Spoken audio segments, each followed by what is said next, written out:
에 거주하는 가나안 사람 곧 아라세 왕이 이스라엘이 아드램길로 온다 함을 듣고 이스라엘을 쳐서 그중 몇 사람을 사로잡은지라.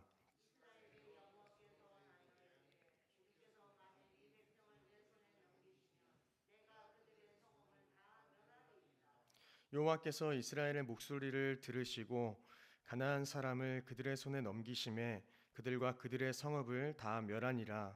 그러므로 그곳 이름을 호르마라 하였더라.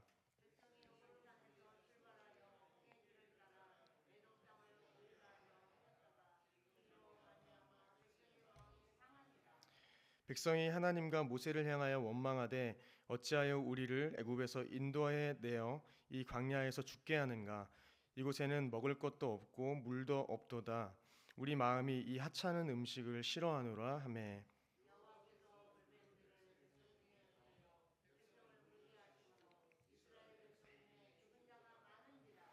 백성이 모세에게 이르러 말하되 우리가 여호와 당신을 향하여 원망함으로 범죄하였사오니 여호와께 기도하여 이 뱀들을 우리에게서 떠나게 하소서. 모세가 백성을 위하여 기도하매.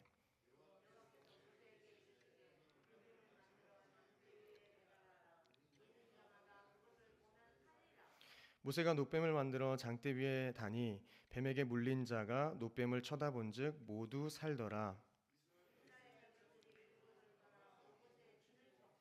오봇을 떠나 모압 앞쪽 해 돋는 쪽 광야 이에 아바림에 진을 쳤고 거기를 떠나 아모리인의 영토에서 흘러나와서 광야에 이른 아르논강 건너편에 진을 쳤으니 아르논은 모압과 아모리 사이에 모압의 경계가 된 곳이라.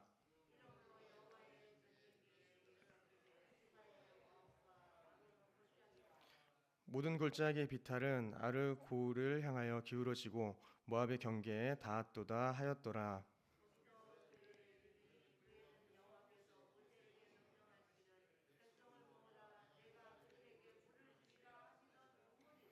그때 이스라엘이 노래하여 이르되 우물물이 솟아나라. 너희는 그것을 노래하라.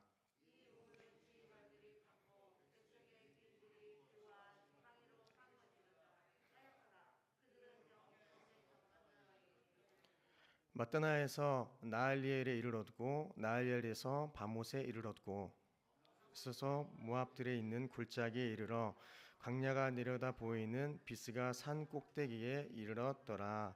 아멘. 여러분, 이스라엘의 여정은 끝나지 않고 계속되고 있습니다. 아론과 미리암은 죽었고 모세도 결국에는 죽겠지만 택감받은 이스라엘은 여전히 약속의 땅을 향하여서 나아가고 있습니다. 오늘 본문의 이 약속의 땅, 이 가나안 땅을 향한 이 여정이 어떻게 보면 마치 성도의 여정처럼 보이기도 합니다. 1절부터 3절까지는 호르마에서의 전투 이야기입니다. 이 짧은 이야기에서는 새로운 세대의 첫 승리를 묘사하고 있으면서 희망적인 분위기를 조성하면서 시작하고 있습니다. 호르산 지역에 있는 동안에 남쪽의 네겜에 거주하는 가나안의 아랏 왕이 이스라엘이 아다름길로 올 계획이라는 그 소식을 미리 듣고 이스라엘을 기습 공격합니다. 그리고는 그 중에 몇 사람을 포로로 잡아갔다고 이야기합니다.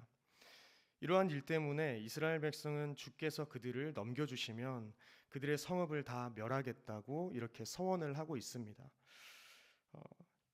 이렇게 이스라엘 백성의 요청을 들으신 주님으로 인해서 가나안 사람들은 패배하고 멸망당했다는 것입니다. 하나님은 이렇게 우리의 부르짖음을 외면하지 않은 분이십니다. 3절과 같이 이스라엘의 목소리를 들으시고 가나안 사람을 그들의 손에 붙이셨다는 것입니다. 그리하여서 사람들은 그곳 이름을 호르마라고 부르게 되었다는 것입니다. 호르마는 진멸하다는 그런 뜻을 가지고 있습니다. 그런 진멸하다의 뜻에 그 헤렘에서 나온 단어라는 것이죠. 그래서 이는 사실 멸망하다라는 뜻입니다. 완전히 멸함의 뜻을 가지고 있는 건데요. 하나님께서 그렇게 완전히 멸망시킬 그 가나안 사람들을 멸망시키는 그 자리로 이끄셨다, 그러한 승리로 이끄셨다는 것을 저희는 볼 수 있습니다. 사실 여러분 민수기 14장 45절에서 알 수 있듯이 이 지역은 이스라엘이 패배를 먼저 경험했던 곳이기도 합니다. 민수기 14장 45절을 보시면은 아말렉인과 산간지대에 거주하는 가나안인이 내려와 그들을 무찌르고 호르마까지 이르렀더라. 네, 가나안인이 내려와서 그들을 무찌르고 호르마까지 이르렀다. 네, 패배를 경험한 곳이라는 것이죠. 당시 이스라엘 백성은 우회하라는 그 하나님의 명령을 먼저 받았음에도 불구하고 무리하게 가나안 땅을 진입하는 그런 시도를 했었습니다. 그러다가 가나안과 아말렉 군대에 패하고 호르마까지 퇴각한 내용을 설명한 것입니다. 그러니까 이런 실패의 장소, 즉 호르마에서의 승리는 매우 중요한 의미를 가졌던 것입니다. 패배와 멸망의 자리가 승리의 자리로 변한 것입니다. 저희들의 생각으로는 지금 상황이 패배하고 멸망으로 끝날 것 같지만 아직 끝난 게 아니라는 것입니다. 회복의 시간, 승리의 시간이 아직 기다리고 있다는 것이죠. 그렇다면 여러분, 이 패배와 멸망의 자리가 어떻게 승리의 자리로 변할 수 있었을까요? 그것은 하나님의 약속 때문입니다. 신명기 20장 16절에서 18절을 보시면 제가 읽어드리겠습니다. 오직 내 하나님 여호와께서 내게 기업으로 주시는 이 민족들의 성읍에서는 호흡이 있는 자를 하나도 살리지 말라 할지니 17절에 내가 진멸하되 내 하나님 여호와께서 내게 명령하신 대로 그렇게 하라라는 것입니다. 그리고 18절에 너희가 너희의 하나님 여호와께서 범죄하게 할까 함이니라. 네. 그들을 하나도 살리지 말고 호흡 있는 사람을 모두 다 끊어버리라고 하신 이유는 너희들이 범죄케 하지 않게 하기 위해서 내가 이러한 조치를 내린다, 이러한 명령을 내리고 있다라는 것을 잘 보여줍니다. 신명기에서 이미 여호와의 약속이 그분의 방침이 호르마에서 처음으로 실행된 것입니다. 호르마의 뜻이 무엇이었습니까? 진멸하다, 멸망하다이죠. 완전히 진멸해야 하는 이유는 좀 전에도 말씀드렸듯이 이스라엘 백성이 하나님 여호와께서 범죄하지 않기 위해서라는 것입니다. 그래서 그들의 성을 멸망시켜야 한다는 것이었습니다. 우리의 삶에도 이 말씀을 동일하게 적용할 수 있을 것 같습니다. 하나님으로부터 멀리하게 하는 것은 저희가 모두 진멸해야 하고 멸망당해야만 한다는 것입니다. 우리를 향한 하나님의 계획을 모두 이루기 위해서는 세상의 것이 진멸되어야 한다는 것입니다. 나의 욕망과 탐심, 탐욕과 같이 나로부터 시작된 모든 것을 내려놓고 하나님의 뜻대로 살아가려고 몸부림치는 저희들 되기를 소망합니다. 17절과 같이 진멸하되 내 하나님 여호와께서 내게 명령하신 대로 순종으로 나아가야 한다는 것입니다. 두 번째 단락 4절부터 9절까지는 노뱀에 관한 스토리가 등장하고 있습니다. 여러분, 이스라엘은 지금 막 승리를 맛보았습니다. 그리고 그들은 에돔 땅을 돌아서 가려고 호르산에서부터 홍해길을 따라 나갔습니다. 약속의 땅을 향해서 여정을 시작한 이 이스라엘 백성이 그 땅에 이르는 가장 빠른 길은 영토 에돔을 가로지르는 그러한 왕의 대로를 통과하는 것이었습니다. 그러나 에돔이 이스라엘의 통과를 거부했기 때문에 그들은 더 긴 경로를 택해서 에돔 땅을 동쪽으로 우회해서 이렇게 가야만 했다는 것입니다. 이때 이스라엘 백성들은 길을 걷는 동안에 마음이 상했다는 것입니다.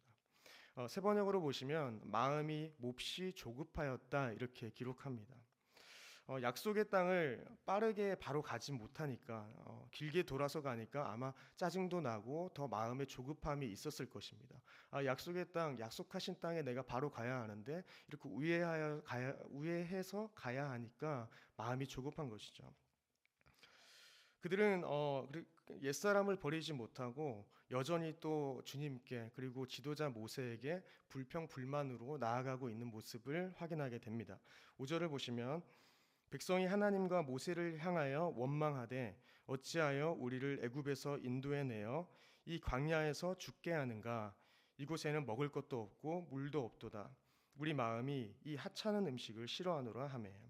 사실 이러한 원망은 이스라엘 백성들이 광야에서 늘 하던 원망이었습니다. 그런데 본문은 더 직접적으로 하나님과 모세에게 원망하고 있음을 볼 수 있고 또한 하나님께 그 원망이 집중되어 있음을 확인할 수 있습니다. 사실 저희도 그러면 안 되겠지만 저희들도 때때로 지도자나 하나님을 원망할 때가 있지 않습니까? 이들은 하나님께서 주신 음식을 뭐라고 표현했습니까? 하찮은 음식이라고 표현했습니다. 주님께서 주신 음식이 이제 진절이 난다는 것입니다. 그들은 하나님을 경험했던 자들이지만 바로 이전에 전쟁에서 승리를 맛보기도 했지만 받은 것을 생각하지 못하고 불평불만하는 삶으로 나아갔다는 것입니다. 그들의 이러한 행동으로 인해서 여호와께서 어떻게 하셨습니까? 심판하셨습니다. 불뱀을 보내시고 많은 사람들이 물려 죽었습니다.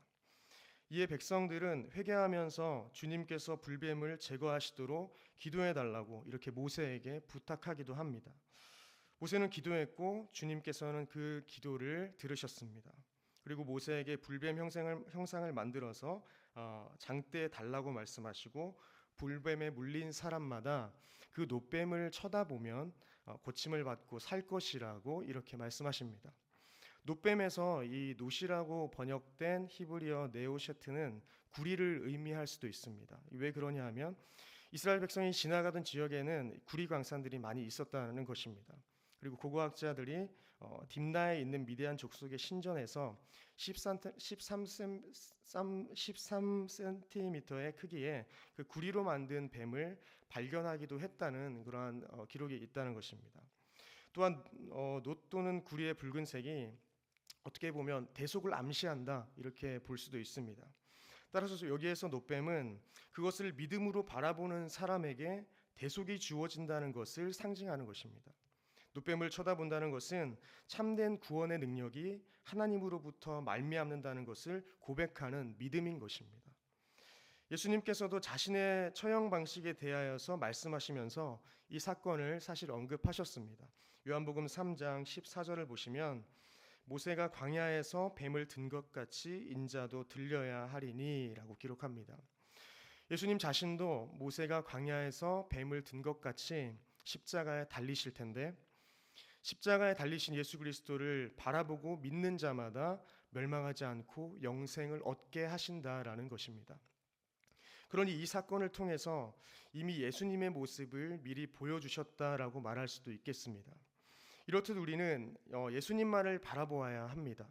예수님과 유사한 것에는 구원이 없기 때문입니다. 진리의 길, 구원의 길은 단 하나뿐이라는 것입니다. 그래서 십자가 지신 주님을 신뢰하며 저희는 바라보고 주님만 바라보고 나아가야 한다는 것입니다. 이 놋뱀은 이후에 히스기야 시대에 사실 큰 걸림돌이 되어 나타나기도 했습니다. 이스라엘 백성 사이에서 우상처럼 숭배하는 그러한 대상물이 되었다는 것인데요. 그래서 히스기야 왕은 그 놋뱀을 산산조각으로 깨트리도록 지시하기도 했습니다. 유대 초기 왕들과는 다르게 히스기야는 지방 산당을 제거함으로써 백성들의 예배를 개혁했었습니다. 놋뱀은 하나님의 자비를 기념하기 위해서 보존했던 것인데 이것이 예배의 대상으로 우상으로 바뀌어버린 것입니다. 여러분 혹 우리에게도 시작과 의도는 좋았으나 현재 많이 변질된 삶이 그러한 영역이 있지는 않으십니까? 형식적인 예배나 신앙생활을 넘어서 다시 온전한 예배의 개혁이 온전한 주님을 향한 사랑과 그에 합당한 삶이 우리 삶 가운데 나타나기를 소망합니다. 잠깐 연관된 다른 말씀을 살펴보았지만 하나님은 우리를 사랑하셔서 때로는 광야의 길을 걷게 하신다는 것입니다. 그리고 반드시 구원의 길을 예비하십니다. 본문의 마지막 단락은 광야 생활의 마지막 부분을 요약하고 있습니다. 이들은 떠나고 진을 치고 진을 침을 이렇게 반복하고 있음을 볼 수 있습니다. 그러면서 약속의 땅에 가까이 나아가고 있는 것입니다. 그리고 최종적으로 모압에 속한 비스가 산 꼭대기에 이르렀다는 것이죠. 이곳에서 발람이 이스라엘을 축복하고 그리고 모세가 마지막으로 약속의 땅을 바라보는 그러한 장소에 도달하는 것입니다. 사랑하는 성도 여러분, 이스라엘 백성들이 불평했던 내용들을 보면 가지지 못하여서 불평한 것이 아니라 더 가지지 못하고 더 좋은 것 가지지 못한 것에 대한 불평임을 저희는 오늘 본문을 통하여 알 수 있습니다. 본문 5절에서 음식이 없어서 불평한 것이 아니라 주어진 것을 하찮게 여겼기 때문에 불평 불만했다는 것입니다. 우리는 어떻습니까? 이미 임한 하나님의 나라를 살아가면서 완성될 하나님 나라에 들어가기까지 이 땅에서 저희는 살아가야 할 텐데 어떠한 마음으로 저희는 살아가야 하겠습니까? 주님이 주신 것에 만족하며 맡기신 자리에서 순종하며 저희가 살아가야 하지 않겠습니까? 저희가 불평불만으로 이스라엘 백성들과 같이 주신 것에 자족하지 못하는 모습을 벗어버리고 오늘 하루 이 새벽 주님 주신 모든 영역에서 주님이 주신 허락하신 자리에서 주님 주신 자녀와 또 사랑하는 모든 이웃들을 품으면서 살아가는 저희 모두 될 수 있도록 저희 기도하는 마음으로 살아가기를 소망합니다. 말씀을 정리하면서 요한복음 3장 17절을 제가 읽어드리겠습니다. 하나님이 그 아들을 세상에 보내신 것은 세상을 심판하려 하심이 아니요 그로 말미암아 세상이 구원을 받게 하려 하심이라라고 기록합니다. 히브리서 12장 2절을 또한 보시면 어떻게 나아가야 함을 잘 보여주고 있습니다. 제가 읽겠습니다. 믿음의 주여 또 온전하게 하시는 이인 예수를 바라보자라고 기록합니다. 주님은 그 앞에 있는 기쁨을 위하여서 십자가를 참으셨다는 것입니다. 히브리서 12장의 말씀을 쭉 보니까 주님께서 사랑하는 자를 징계하신다고 이야기합니다. 그리고 징계받지 않는 자는 참 자녀가 아니라는 것입니다. 사랑하기에 징계한다는 것입니다. 우리의 삶 가운데 징계와 같이 여겨지는 일들이 많이 있지만 주님께서 부끄러움을 참으시고 십자가를 참으신 것과 같이 함께 참고 저희도 견디는 그러한 동참함이 있기를 소망합니다. 이해되지 않는 상황이 달갑지 않을 때가 있지만 그것으로 단련받아서 하나님께서 계획하시고 약속하신 일들이 저희들을 통하여서 이루어지고 영원한 하나님 나라에 들어가는 저희들 되기를 소망합니다. 아까 전에 읽었던 그 말씀 믿음의 주 또 온전케 하시는 그 예수님을 오늘 하루 이 새벽 바라보시면서 참된 승리를 맛보는 하루 되기를 소망합니다. 기도하겠습니다.